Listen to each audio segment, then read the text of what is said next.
practically speaking, it's really good to know that we still have agency. One of the things that we don't learn in religious contexts is that we have a voice, that our voice can be worth listening to, that we can say no, that we can take breaks, that we can have boundaries. Like, one of the things that I think is fundamentally missing for most people in terms of their psychosocial development in highly controlling religious environments is the right and the access to the skill of saying no. So what we can do as we're starting to pay attention to our bodies is recognize, this might feel like a lot. I can take a break from this, right? I can shut this off. It's okay. It's okay to shut it off and then come back to it. So boundaries, saying yes for a time, saying no for a time. Emotion is so much more than a feeling. A feeling, those sensations you have in your body, is an ingredient of emotion, but emotion is much more than that. Emotion is, what is the situation right now? What is my appraisal of the situation? What emotion concepts have I learned in the past from the socializing figures who influenced me? What emotion concepts are allowed in my culture? How am I allowed to express them? That's an emotion. But a trauma response has to do with our autonomic nervous system. It's not conscious and it happens really fast, and it's our body's way of keeping us safe. It's just going to get my body prepared to move to safety even faster than an emotion does.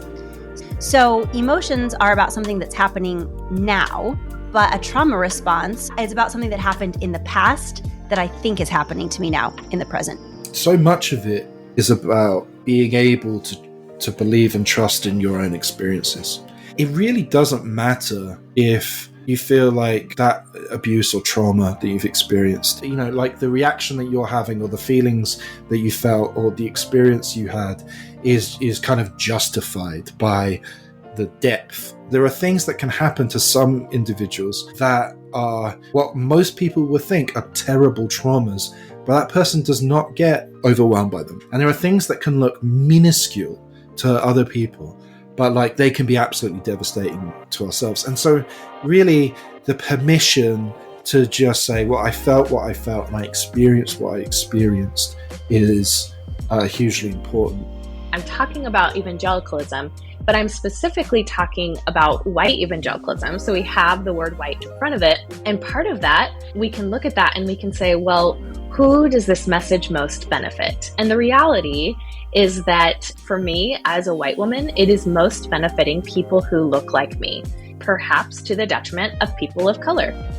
Well, a lot of times we're playing out a role that was kind of handed to us. We're adopting a character that's convenient for others or convenient for ourselves when we're younger. So for me, it was, being a kid was being a happy kid, entertaining.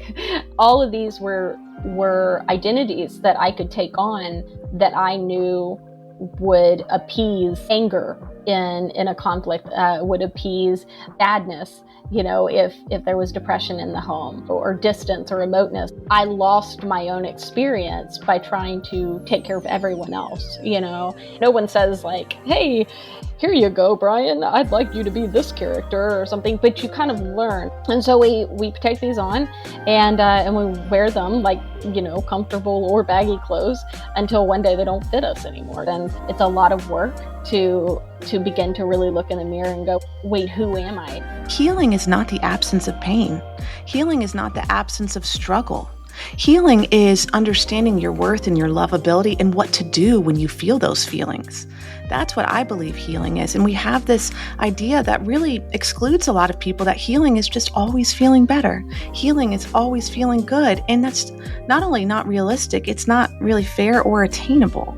So, you may feel something for the rest of your life, but that is not a failure. And that does not mean you haven't healed. That is just part of it. That things that we go through change us. They don't determine our worth or our lovability, but they do impact us. And it's really freeing to be able to accept and name and allow that to be true. Hey friends, welcome to the Broken to Beloved podcast. We're getting ready to celebrate 1 year of the podcast and start season 3 next week. If you're looking for practical resources for recovery from and safeguarding against spiritual abuse, then this is the place for you. I'm your host, Brian Lee. As an ordained pastor and spiritual abuse survivor, I know what it feels like navigating life after spiritual abuse. I also know what it's like to want to prevent anything from happening to the people you serve and love. It's why Broken to Beloved exists. I can't wait to share these incredible conversations with some of the guests you just heard, like Monica DiCristina, Cara Meredith, David Gate, Megan Febuary, Becky Castle Miller, and so many more. This season, we're talking about finding ways to name our pain, better ways to read the Bible, working through our stories, learning about our feelings and emotions, learning different ways to parent after growing up in a shame and guilt-ridden evangelical culture, and lots more. We're kicking things off next week with Dr. Hillary McBride and talking about her new book, Holy Hurt.